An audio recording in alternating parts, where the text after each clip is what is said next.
Hey guys, what's up? Another piece of news just before the weekend ends. The Xbox One software development kit has been leaked.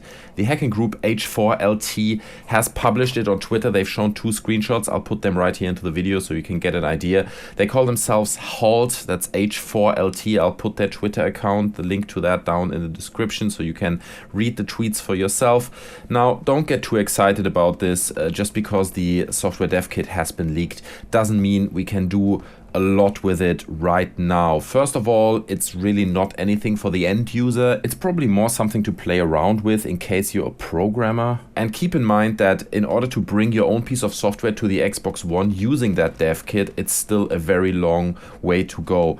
You need a sandbox ID and you need a licensed dev kit console, so a special piece of hardware that then needs to be activated through Microsoft. So these are a lot of steps that hackers have to find a way around first before we can do anything with it. So don't expect any homebrew software or any hack consoles in the near future. However, the hacker group was interviewed and they said the following, and I'm quoting here: "We leaked it to the community because if something is shared, then progress is achieved faster than alone. Something kept between us will not achieve anything. Share it with the community and it equals creativity and research. Shared is how it should be." Now, like I said, right now we can't do anything with it because there are these steps that I just listed, but I'm sure that in the long run people will find a way around it, and I'm pretty sure that within 2 years of now we will see some results, and it creates a bit of competition between the programmers, right? Who will come up with the first solution to work around these steps of having a software ID and a licensed dev kit console and all that. So I'm pretty sure that in the long run stuff will grow out of it. But even now it's quite good because if you want to download it and play around with it, it will help you to kind of get a bit of experience and practice in how the industry produces games for the console.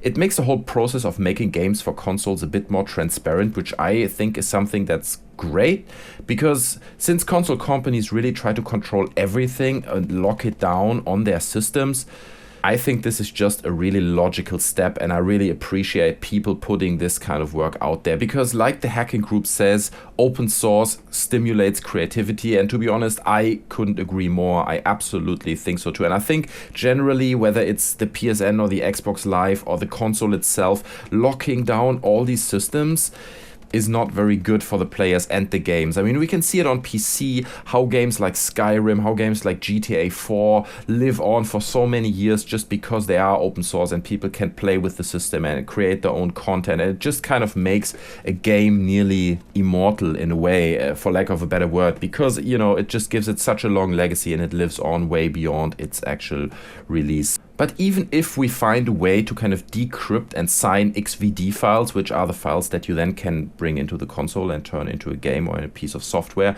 it doesn't mean that everyone does it immediately. Previous consoles had homebrew software, and if you installed them, you then had a hack console, so you couldn't go online anymore, you couldn't play online games, which is quite a big sacrifice just to play a few pirated games. So I think in general this is a great thing. I think it will create a lot of new content in the long run. It creates competition for programmers, and it gives consoles a bit more of an open source feel and opens it up to the community, which I think is a great step. So anyway, guys, let me know down in the comment section below what your thoughts are on this. You can leave me a like if you enjoyed the video. You can subscribe to my channel. That would be appreciated. Otherwise, I thank you very much for watching, and I see you guys next time. I'm out. Bye.